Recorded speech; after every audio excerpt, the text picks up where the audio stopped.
O gato lê. Sherlock Holmes, um estudo em vermelho, de Arthur Conan Doyle. Parte 2. A Terra dos Santos.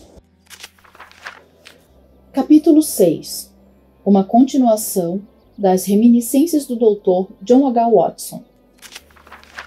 A resistência furiosa de nosso prisioneiro aparentemente não indicava nenhuma ferocidade contra nós, pois, ao se dar conta de sua impotência, ele sorriu de maneira afável e expressou a esperança de que não nos tivesse ferido na briga. Acho que vai me levar para a delegacia de polícia, comentou com Sherlock Holmes. Meu carro está parado à sua porta. Se puder soltar minhas pernas, vou caminhando até ele. Não sou tão leve como costumava ser. Gregson e Lestrade se entreolharam, como se considerassem a proposição um tanto corajosa. Mas Holmes, de imediato, aceitou a palavra do prisioneiro e afrouxou a toalha que lhe amarrara em volta dos tornozelos. O homem se levantou e esticou as pernas, como se para assegurar que estavam livres novamente. Lembro-me de pensar comigo mesmo, ao observá-lo, que poucas vezes eu vira um homem de constituição mais robusta, e seu rosto moreno de sol exibia uma expressão de determinação e energia tão formidável quanto sua força pessoal. Se houver vaga para chefe de polícia, acredito que o senhor é o homem certo, disse, olhando com admiração indisfarçada para meu companheiro de apartamento. A forma como seguiu meu rastro foi primorosa. É melhor virem comigo, propôs Holmes para os dois detetives. Eu posso conduzi-los, manifestou-se Lestrade. Bom, e Gregson pode vir junto dentro do veículo. Você também, doutor, já que se interessou pelo caso. Pode muito bem ficar conosco. Concordei de bom grado, e todos nós descemos juntos. Nosso prisioneiro não fez nenhuma tentativa de fuga. Entrou calmamente no carro de aluguel, que tinha sido seu, e nós o seguimos. Lestrade subiu na posição do cocheiro, instigou o cavalo e nos conduziu em tempo muito curto para nosso destino. Fomos levados a uma pequena câmara, onde o inspetor de polícia anotou o nome do nosso prisioneiro e o nome dos homens de cujo assassinato ele era acusado. O oficial era um sujeito insensível de rosto branco, que percorria suas funções de forma mecânica e maçante. O prisioneiro será posto perante os magistrados no curso da semana, disse ele. Nesse meio tempo, Sr. Jefferson Hope, existe algo que gostaria de dizer? Devo adverti-lo de que suas palavras serão levadas em consideração e poderão ser usadas contra o senhor. Tenho muito a dizer, respondeu nosso prisioneiro lentamente. Quero lhes contar tudo. Não seria melhor reservar a declaração para o julgamento? Perguntou o inspetor. Posso nunca ser julgado, ele devolveu. Não fiquem surpresos. Não é em suicídio que estou pensando. O senhor é médico? Ele virou os ferozes olhos escuros em minha direção, ao fazer essa última pergunta. Sim, eu sou, redargui. Então, põe a mão aqui. Continuou com um sorriso, gesticulando com os pulsos algemados em direção ao peito. Assim o fiz, e na hora tomei consciência da palpitação extraordinária e da comoção que acontecia ali dentro.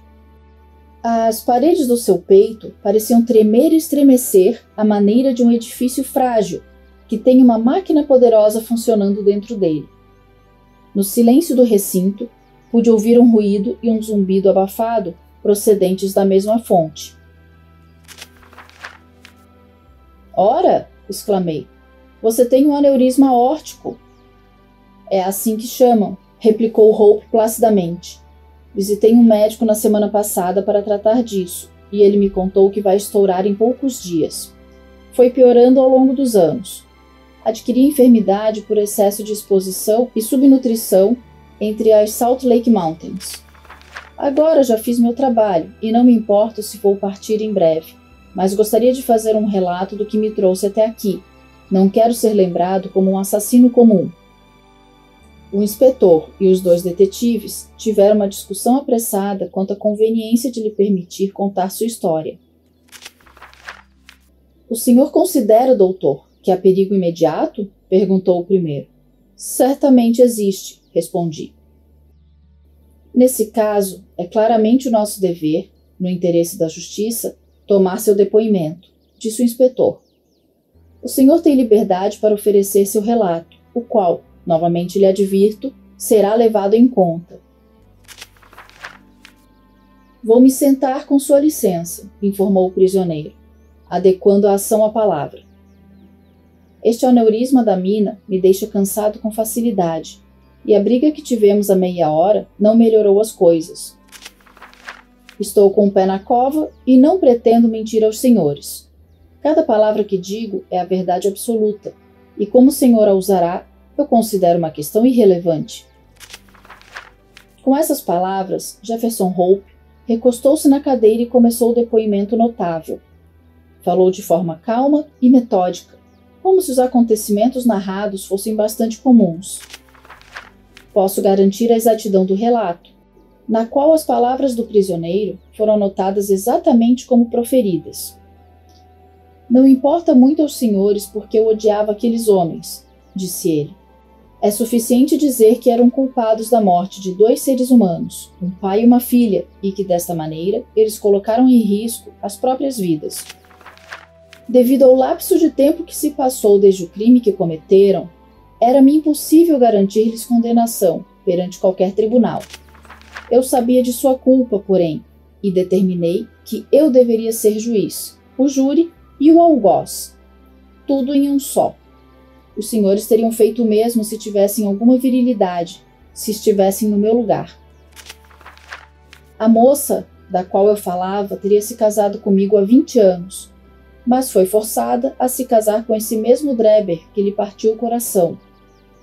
Peguei a aliança de casamento da moça de seu dedo morto e jurei que os olhos moribundos do assassino repousariam sobre ela e que seus últimos pensamentos deveriam ser a respeito do crime sobre o qual ele estava sendo punido. Carreguei a aliança comigo e segui tanto ele quanto o cúmplice ao longo de 2 continentes até pegá-los. Eles pensaram que iam me cansar, mas não conseguiram. Se eu morrer amanhã, como é bem provável, vou morrer sabendo que meu trabalho neste mundo foi feito, e bem feito. Eles pereceram e pela minha mão não tenho mais esperanças de nada e nem desejos. Eles eram ricos e eu era pobre, portanto não foi fácil segui-los. Quando cheguei a Londres, meu bolso estava praticamente vazio e achei que eu precisava me virar e fazer algo para obter sustento. Conduzir carroças e montar a cavalo me eram tão naturais quanto caminhar. Por isso, eu me candidatei no escritório de um dono de carros de aluguel e logo fui empregado. Deveria levar ao dono certa soma toda semana, e o que sobrasse poderia ficar comigo. Raramente sobrava muito, mas consegui sobreviver de alguma forma. O trabalho mais difícil foi aprender a me localizar, pois entendo que, de todos os labirintos já inventados, esta cidade é o mais confuso. No entanto, eu tinha um mapa comigo, e quando marquei os principais hotéis e estação, virei-me muito bem. Passou-se algum tempo antes de eu descobrir onde meus 2 cavalheiros estavam morando, mas investiguei e investiguei até encontrá-los. Estavam numa pensão em Camberwell, lá do outro lado do rio. Assim que os encontrei, eu sabia que os tinha à minha mercê. Estava de barba crescida e não havia chance de ser reconhecido por eles. Eu os perseguiria até encontrar minha oportunidade, determinado a que não me escapassem novamente. E foi por pouco. Onde quer que eles fossem em Londres, eu sempre estava em seus calcanhares. Às vezes os seguia no carro, e às vezes a pé, mas o primeiro era melhor, pois assim não poderiam se afastar de mim. Era somente no início da manhã ou tarde da noite que eu podia ganhar alguma coisa, de modo que comecei a não conseguir pagar tudo o que devia ao empregador. Eu não me importava, porém, contanto que conseguisse colocar as mãos nos homens que eu queria. Mas eram muito astutos, Devem ter pensado que havia alguma chance de estarem sendo seguidos, pois nunca saíam sozinhos. E nunca, depois do anoitecer. Durante 2 semanas, guiei pela cidade atrás deles, todos os dias, e nunca os vi separados. E o próprio Drebber estava bêbado na metade do tempo, mas Stangerson não se deixava pegar desprevenido. Eu os vigiava noite e dia, sem nunca ver nem o fantasma de uma chance, mas não me desanimava, pois algo me dizia que a hora era iminente. Meu único medo era de que essa coisa no meu peito fosse estourar um pouco cedo demais e deixar meu trabalho inacabado. Enfim, uma noite, eu estava conduzindo para cima e para baixo pela Torquay Terrace, como era chamada a rua na qual se situava a pensão, quando vi um cabriolé parar à porta deles. Logo em seguida, alguma bagagem foi trazida para fora, e depois de um tempo, Drebber e Stangerson a seguiram, e foram embora.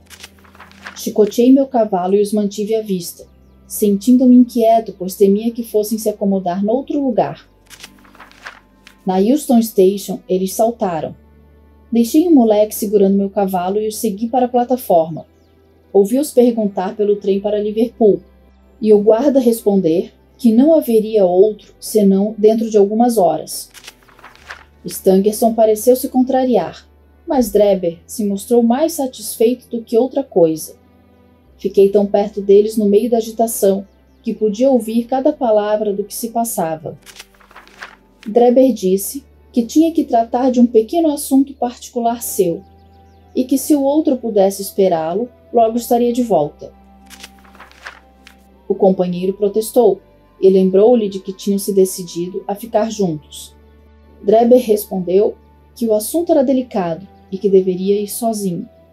Não ouvi o que Stangerson lhe respondeu, mas o outro explodiu em palavrões e lembrou-lhe de que ele não era nada mais do que seu empregado assalariado e que não deveria pensar em lhe dar ordens. O secretário deu-se por vencido e simplesmente combinou que, se Drebber perdesse o último trem, deveria se juntar a ele na Halliday's Private Hotel. Ao que o outro respondeu, estaria de volta na plataforma antes das 11, e assim seguiu o caminho para sair da estação. O momento pelo qual eu esperava, havia tanto tempo, finalmente chegara. Tinha meus inimigos em meu poder. Juntos, eles poderiam se proteger, um ou outro, mas sozinhos estavam à minha mercê. Não agi, no entanto, com precipitação indevida. Meus planos já estavam traçados. Não há satisfação na vingança, a menos que o infrator tenha tempo de perceber quem o atinge e por que a retaliação lhe foi imposta. Meus planos eram tais que eu deveria ter a oportunidade de fazer o homem que me injustiçara entender que seu antigo pecado o tinha encontrado. Calhou de alguns dias antes um cavalheiro que estivera à procura de casas na Brixton Road ter deixado cair a chave de uma delas na cabine do meu carro. Ele retornou para buscar a chave naquela mesma noite e a recuperou, mas no intervalo eu havia tirado o molde e mandado fazer uma cópia. Por meio dela, tinha acesso a pelo menos um ponto nesta grande cidade onde eu poderia confiar que não seria interrompido. Como levar Drebber àquela casa era o difícil problema que agora eu precisava resolver.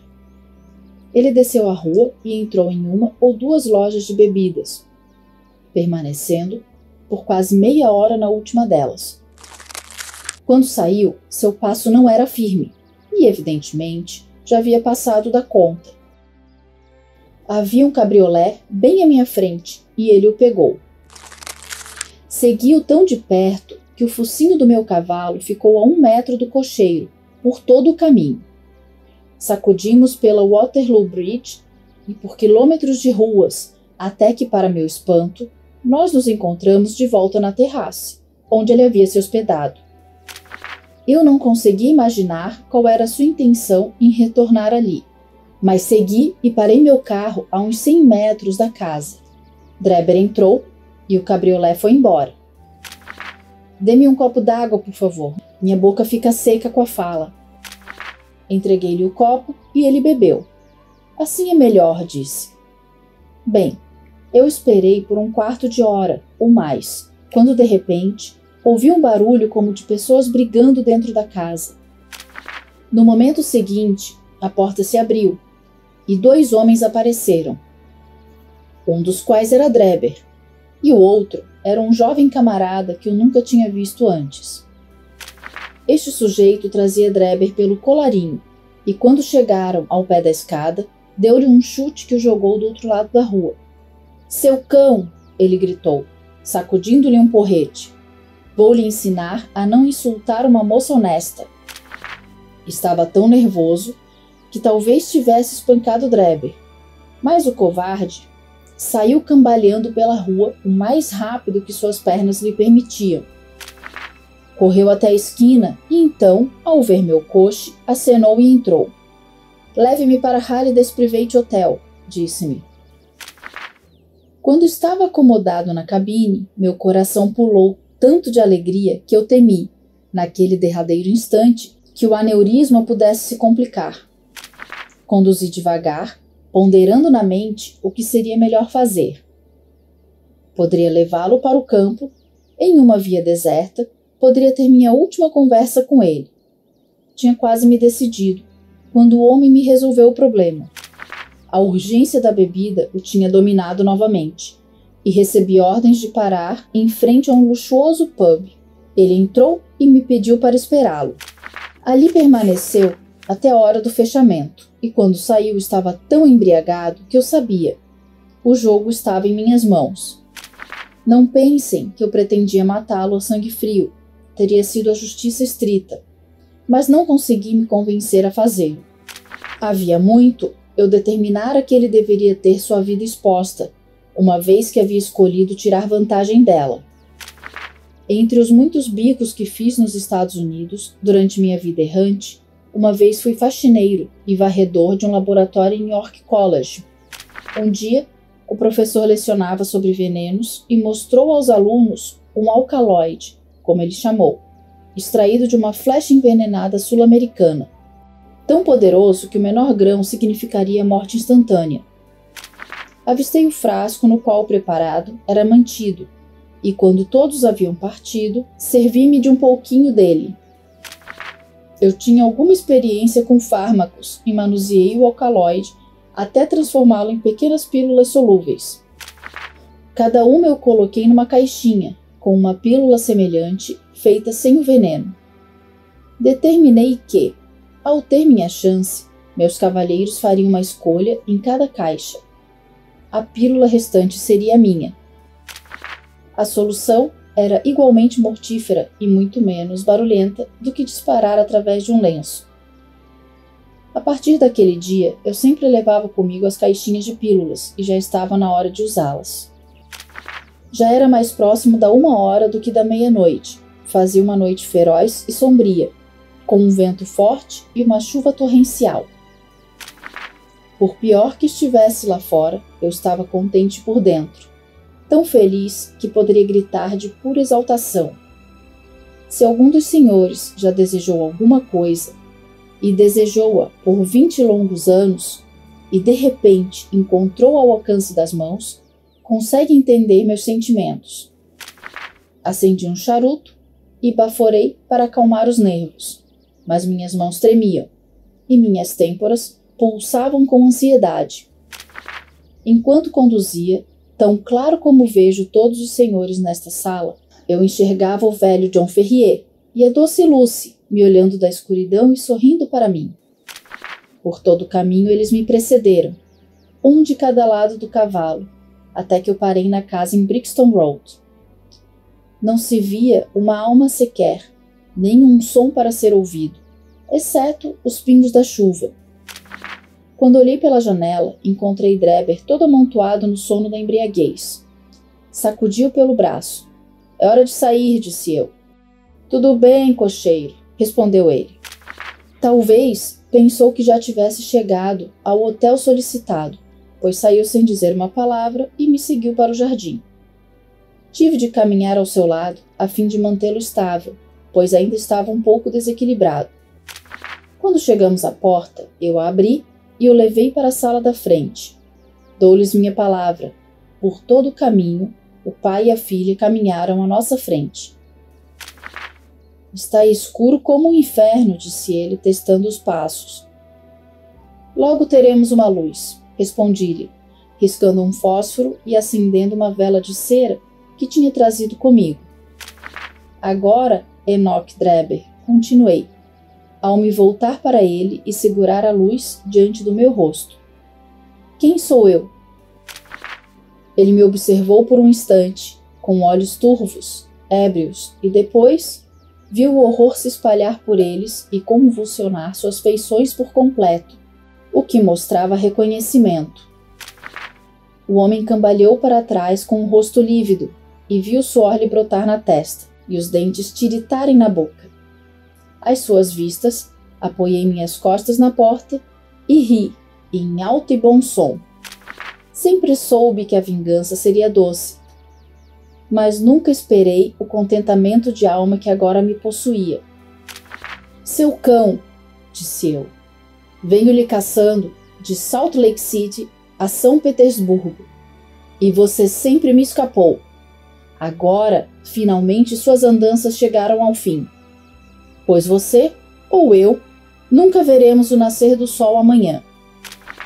Ele se encolhia ainda mais conforme eu falava, e pude notar em seu rosto que me achava louco. E na hora eu estava mesmo. Minhas têmporas pulsavam como se estivessem sendo marteladas por marretas. E eu acreditei que teria um ataque de algum tipo se o sangue não tivesse jorrado pelo meu nariz e me aliviado. O que você acha de Lucy Ferrier agora? Gritei ao trancar a porta e depois sacudir-lhe a chave na cara. A punição demorou para chegar, mas o pegou enfim. Vi seus lábios covardes tremerem enquanto eu falava. Ele teria implorado pela vida, mas sabia muito bem que era inútil. Vai me matar? Ele gaguejou. Não há nenhum assassinato, respondi. Quem fala de assassinar um cachorro louco? Que misericórdia você teve sobre minha pobre querida quando a arrastou para longe do pai massacrado e a carregou para seu harém amaldiçoado e sem vergonha? Não fui eu quem matou o pai dela, exclamou. Mas foi você quem lhe partiu o coração inocente. Estrilei, empurrando a caixa diante dele. Deixe o Deus nas alturas estender seu julgamento sobre nós. Escolha e engula. A morte em uma e vida na outra. Vou engolir a que você deixar. Veremos se há justiça na terra, ou se somos governados pelo acaso. Ele se encolheu e se afastou com gritos selvagens e orações por misericórdia. Mas saquei minha faca e a segurei na garganta até que ele me obedecesse. Então, engoli o outro comprimido e ficamos nos encarando, em silêncio, por 1 minuto ou mais, esperando para ver quem viveria e quem morreria. Será que algum dia vou esquecer o olhar que lhe tomou o rosto quando as primeiras pontadas o alertaram de que o veneno estava em seu corpo? Dei risada quando vi e segurei a aliança de Lucy na frente de seus olhos. Foi apenas um instante, pois o alcaloide age rápido. Um espasmo de dor lhe contorceu as feições. Ele ergueu as mãos na frente do corpo, cambaleou e então, com um grito rouco, caiu pesadamente no chão. Virei-o com meu pé e coloquei a mão sobre seu coração. Não havia movimento. Ele estava morto. O sangue escorria pelo meu nariz, mas eu não tinha notado. Não sei o que se passou na minha cabeça quando decidi usá-lo para escrever na parede. Talvez fosse alguma ideia perniciosa de colocar a polícia na pista errada, pois me senti leve e alegre depois. Lembrei-me de um alemão encontrado morto em Nova York, com a palavra hash escrita acima dele. Nos jornais da época, argumentava-se que sociedades secretas deviam ter cometido o crime. Imaginei que a mesma coisa que intrigasse os nova-iorquinos intrigaria os londrinos. Portanto, mergulhei o dedo no meu próprio sangue e pintei a palavra numa posição conveniente na parede. Depois fui até meu coche. Certifiquei-me de que não havia ninguém por perto e que o céu noturno ainda estava bem agitado. Havia percorrido alguma distância quando coloquei a mão no bolso, no qual costumava manter a aliança de Lucy. e descobrir que ela não estava ali. Fiquei estupefato, pois era a única lembrança que eu possuía dela. Pensando que poderia ter deixado cair, ao me inclinar sobre o corpo de Drebber, conduzi de volta, deixei o carro na rua lateral e voltei, corajosamente para casa, pois eu estava disposto a arriscar qualquer coisa para não perder o anel. Quando cheguei lá, fui parar diretamente nos braços de um policial que estava saindo, e só consegui me desfazer das suspeitas ao fingir que estava irremediavelmente bêbado. E foi assim que Enoch Drebber chegou ao seu fim. Tudo que me restava era fazer o mesmo por Stangerson, e assim saldar a dívida de John Ferrier. Eu sabia que ele estava hospedado na Halliday's Private Hotel, e fiquei por lá o dia todo, mas ele nunca saiu. Imagino que suspeitasse de algo depois que Drebber não apareceu. Stangerson era astuto, estava sempre de guarda. Se pensou que poderia me manter afastado ao ficar dentro do hotel, estava muito enganado. Logo descobri qual era a janela de seu quarto e na manhã seguinte aproveitei uma escada que ficava deitada na rua, atrás do hotel, e assim eu subi até seu quarto, no cinzento da aurora. Acordei-o e lhe disse que tinha chegado a hora, em que responderia pela vida que ele tomara havia tanto tempo. Acordei-o e lhe disse que tinha chegado a hora em que responderia pela vida que ele tomara havia tanto tempo. Descrevi-lhe a morte de Drebber e lhe dei a mesma escolha das pílulas envenenadas. Em vez de agarrar a chance de segurança que eu oferecia, ele pulou da cama e voou na minha garganta. Em autodefesa, eu o esfaqueei no coração. Teria dado no mesmo de qualquer forma, pois a providência nunca permitiria que a mão culpada escolhesse algo diferente do veneno. Não tenho muito mais a dizer, o que é bom, pois estou praticamente exausto. Continuei com o carro de aluguel por um dia ou dois, com a intenção de trabalhar até poder juntar dinheiro para me levar de volta aos Estados Unidos.